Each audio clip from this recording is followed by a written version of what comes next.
raining, and they might call the whole festival.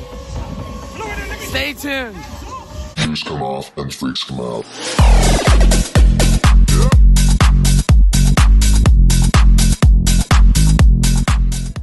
What is up, my fellow ravers? Thank you for tuning back in to another episode of Smoothies and Doobies. It is I, Johnny Starseed, here with Mr. Slaw, and we had a, by the way, they didn't cancel the festival, which was crazy because like rain and cloudiness, like cool, but thunder and lightning, if they don't have nowhere to move you under to, that's like day one canceled. But that didn't end up happening thankfully, and we actually ended up having a blast. It was our first FK, so this is totally a review. I'm gonna let you know all about the festival, and we're just kind of gonna jump right in. So I first want to mention the vendor village, and because this was one of the first places that I actually spent a good amount of time in, and that's because it started raining really hard, so we all huddled under, I don't know where you were, we huddled under the vendor village thing, which was set up really cool. They had the main merch tent right in the middle, and then the vendors kind of surrounding it in a U kind of shape, and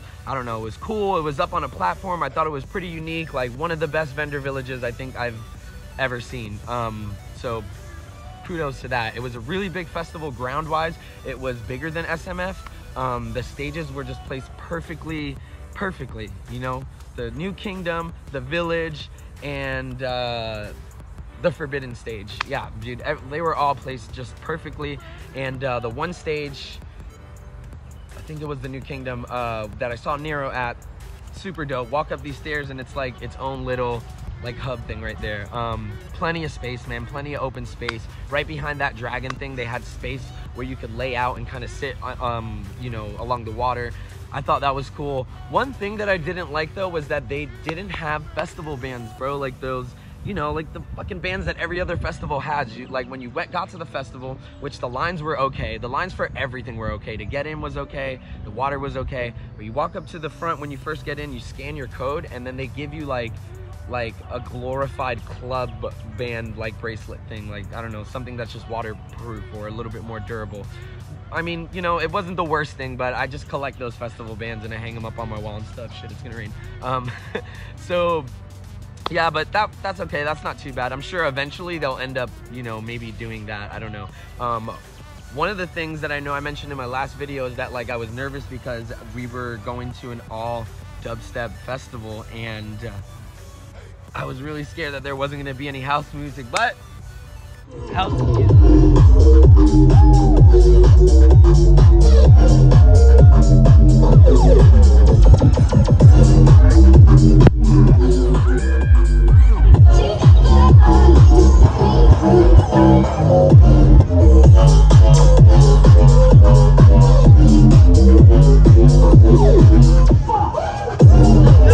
Hell yeah, man. So you're probably wondering who this guy was. Okay, so there I am, and we're at the Nero set, and just like there wasn't really that many people at the Nero set, but he kind of closed out, so there was probably bigger names like, you know, that played that everybody kind of flocked to. But we were in the middle of the field, nobody around, and this dude's just sitting there like on his head. I'm not gonna put you on your head.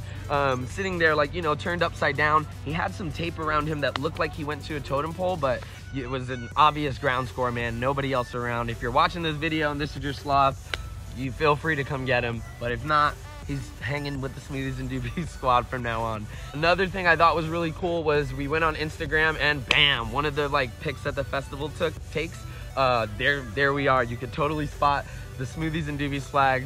I thought that was fucking awesome. We're kind of like, yeah, there we are. So yeah, I thought that was really cool. The festival is located in Orlando, Florida.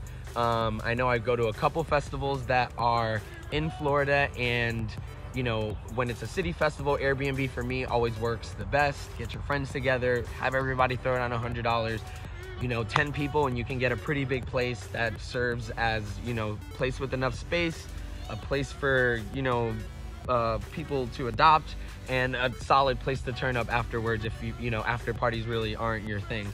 But yeah, man, all around just like good festival. And we're actually gonna get into these sets now. The sets, you know, I just put, it's not that I put random sets up, but I don't go too mainstream with the sets. So we're starting the set off with a set that I stumbled upon. It was called Lady Faith, or she was called Lady Faith. She was dropping some super dope hard style, and there's a break in the video here because I stopped recording and then another super dope dropped. It's hard for me to say I'm sorry. I just want you to stay.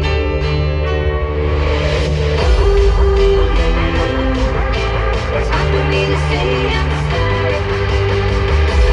I just want you to stay. Here we go again. Everybody will do you that way.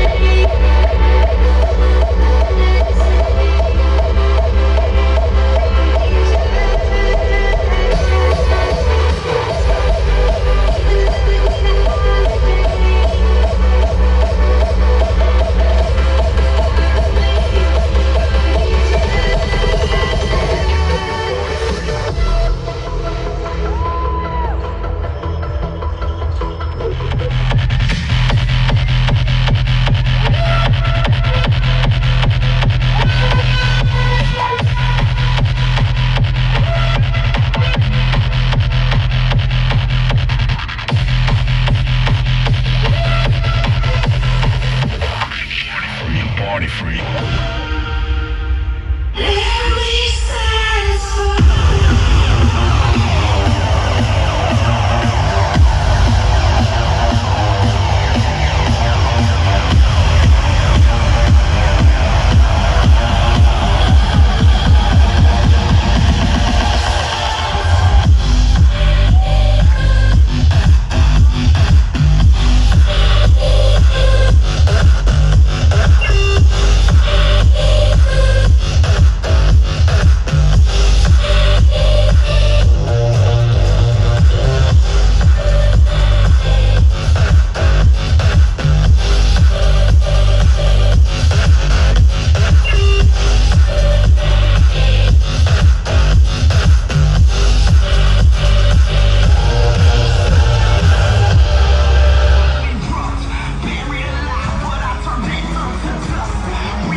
Great set, BTSM, great set for sure. So before I leave you with these highlights, I am going to, before I leave you with these highlights, I do want to mention one thing, okay? More and more I'm going to festivals, dude, and people are getting their phones stolen. I feel like this is a completely non-fucking plur thing to do. I mean, come on, bro. But, you know, nonetheless, it is happening, dude, and it's something that can easily be circumnavigated, okay? A festival advice, dude, I always wear a drawstring book bag. In order to get into the drawstring book bag, you're gonna have to cut it open, and it's not a cheap one, you know, like, it's pretty durable and I will feel it, you know what I mean? Never have your phone in your hand unless you're recording, and whenever I'm done recording, because, you know, I bring camera equipment, and whenever I'm done recording, I stick everything back in my bag, you know. But aside from that, man, just be aware of your surroundings. If you see somebody doing some like snaky shit, don't just turn around and walk the other way. Like, make somebody else know, make it aware, like, make it known, you know what I mean? Tap somebody else in their squad and be like, yo, dude, do you know like that fucking kid? Because we were sitting at the narrow set and I walked away for 2 seconds to be plur and help somebody blow up a vagina couch, and my obviously I didn't see it, but my homegirl was watching our stuff, and somebody literally tried to pick up our bag and like walk away, and she was like, yo, bro, and he's like, oh, my bad, and he like put it down, and you know, like I said, like I walked away, and then when I came back, she told me this, but somebody's bag on the floor is not a fucking ground score, especially when it's by blanket and other bags. Like, that's a given. Anyway, coming up next on Smoothies and Doobies, now that COVID's kind of ending and everything's kind of in full swing, we got these little mini festivals popping up all over Florida. I'm gonna take you guys through a Saturday night or day and night of mine, and you'll see in the next video. I'll see y'all there.